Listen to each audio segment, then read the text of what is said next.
Hello students, in this video I will explain you the poem The Wild Swans at Cool by William Butler Yeats. We have discussed the background of the poem and the introduction of the poet in the last video. So let's begin. The trees are in their autumn beauty, the woodland paths are dry. The trees are in their autumn beauty. It means the trees, this is the season of autumn and the trees are looking very beautiful because in autumn everything is at its best and at its ripened form. The woodland paths are dry and the trees often falls leaves in the autumn season, so the path of the forest, the paths amidst the forests are dry, means they are covered with the dry leaves of the trees. Under the October twilight the water mirrors a still sky, and during at the time of evening, in this is the time of month, this is the month of October, and at the time of evening the water is reflecting the clear sky. Upon the brimming water among the stones are 950 swans, and the lake is full, the water is flowing full in the lake, and this lake is situated among the stones, and there are 959 swans swimming in that lake. So the poet is describing the beautiful scene of the lake where the 59 swans are swimming and playing with each other, and he is also describing the beautiful natural scene of the autumn season. In the evening time the trees are looking beautiful, the paths are covered with the dry leaves, and the lake water is reflecting the clear blue sky. The 19th autumn has come upon me since I first made my count. And the poet says that 19 year has come since the poet first saw the swans and counted them. So the 19 years have passed away since he visited this place first. So I saw before I had well finished all suddenly mount, and before the poet has finished looking at them completely, they all suddenly all the swans soared and scattered, and wheeling in great broken rings upon their clamorous wings. They soared and scattered, they fly up in the sky and wheeling in a great broken rings upon their wings, creating noise. So they are flying or soaring high in the sky, and they are flying in a circle. So they are forming a circle, but the circle, there is a gap between every swan. So the poet has used the phrase broken ring because the ring is not completely formed, there is a gap between each swan, and they are forming a broken ring above him in the sky. They are all flying, and they are a noise is made of their with their wings. They are with the flapping or of their wings, they are making a noise. So you can understand it like this in Hindi, that the poet is talking about autumn season. Autumn का season है. The trees are looking beautiful because everything at its best in autumn. हर चीज़ चारों तरफ पूर्णता में होती है autumn season में. So these first lines always also reminds us of Keats' ode to autumn, क्योंकि उसमें भी ऑटम ब्यूटी को उन्होंने बहुत अच्छे से डिस्क्राइब किया है. और यहाँ यीट्स अपनी पहले जो स्टैंजा हैं उसमें ऑटम ब्यूटी को डिस्क्राइब कर रहे हैं. तो ये हमें कीट्स की ओड टू ऑटम कविता की याद दिलाती हैं ये पंक्तियाँ. तो जंगल के रास्तों पर पत्तियाँ बिखरी हुई हैं, अक्टूबर का महीना है और साफ आकाश नीचे झील के पानी में दिखाई दे रहा है. उसी झील के पानी में 59 स्वान्स तैर रहे हैं, और 19 साल कवि को हो चुके हैं ये सीन को देखते हुए. और इन स्वांस को देखते हुए, और अचानक वो उन्हें जी भर कर देख भी नहीं पाते, वो देखते हैं कि सारे हंस उड़कर ऊपर जाकर एक रिंग में उड़ने लग जाते हैं गोला बनाकर, और उनके पंखों से आवाज़ हो रही है. This is all he expressed in these two stanzas.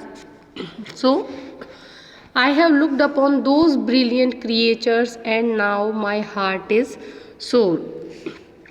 Poet says that he is in this stanza, he runs on the contrast between the change which has come over him and the wild spirit of the swans which has defied the effect of time. All is changed since I hearing at twilight the first time on this shore the bell beat of their wings above my head trod with a lighter tread. I have looked upon those brilliant creature and now my heart is sore. Sore means sad. Poet is feeling very sad. He is heartbroken at this time because he is in love with Morgan. So he says that I have looked upon these brilliant creatures. He called those swans brilliant creatures because he felt that they are unaffected by time, but the poet as a human being is not unaffected by time. He was happy earlier, but now his heart is full of pain and sadness. All is changed since I hearing at twilight the first time on this shore. He says that everything has changed since I first looked at these swans at twilight on this shore, on this lake. Since that time I first looked at these creatures, everything has changed with me now. The bell beat of their wings above my head trod with a lighter tread. So he says that they flew up so fast and so suddenly that it seemed to him that they have mounted up the sky and not flown up in the sky. He feels that there is no change in those brilliant creatures, in those swans, and he saw them again. He has just finished counting them and they suddenly begin flying up. So he has grown, the poet has grown old. He is not happy as he was 19 years back. The same group of swans flying up or swimming in the water seem to be making less noise now. The poet says that the swans are not tired of wandering and moving about in the air. I have looked upon these brilliant creatures. Now my heart is sore. All is heart is sore. All is changed since I hearing at twilight the first time on this shore the bell beat of their wings above my head trod with a lighter tread. Unwearied still, lover by lover, they paddled in the cold, companionable streams or climbed the air. Their hearts have not grown old. Passion or conquest wander where they will attend upon them still. In this stanza, poet is describing that how unaffected these swans are by the course of time, and their love is still the same, their passion is still the same as as it was 19 years back. When poet saw them 19 years back, poet was young, he was happy, he was in love, but now everything has changed in poet's life. He is not that much happy, and his heart is full of pains of love, but the life of swans has not changed yet. They are still happy, they are still passionate, they are enjoying each other's company, and they are making love with each other still in this pond, in this lake. So he says, unwearied still, lover by lover. They are still untired. They are very, these swans are still untired, lover by lover, and they every swan is with its lover. So they are in pairs, they are still in pairs, and they are enjoying the company of their lovers even after 19 years. Even after 19 years, they paddled in the cold companionable stream or climb in the air. They swim in this lake, they paddle with their legs, or they swim in this lake with each other, or they fly high in the air with each other. They are still enjoying the company of their partner. Their hearts have nor not grown old.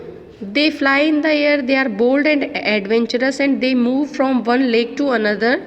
They are dominated by the desire for movement and conquering new haunts of nature.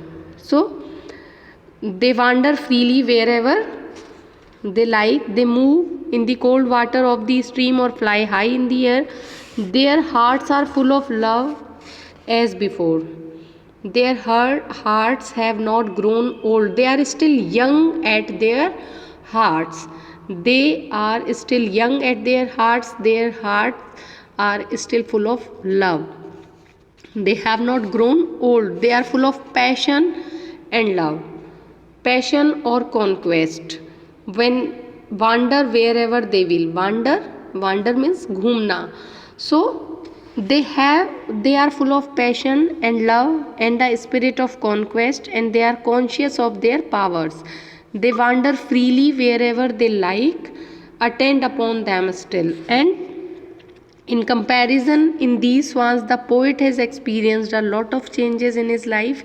He has failed in his love, and he has lost his zest for life and work. He is sore at heart, so he find attend upon them still, and he is still watching them in the same manner as he is still watching them with the same manner as he looked at them or as he observed them 19 years back. So they have not changed. They are not affected. They are not affected by the time.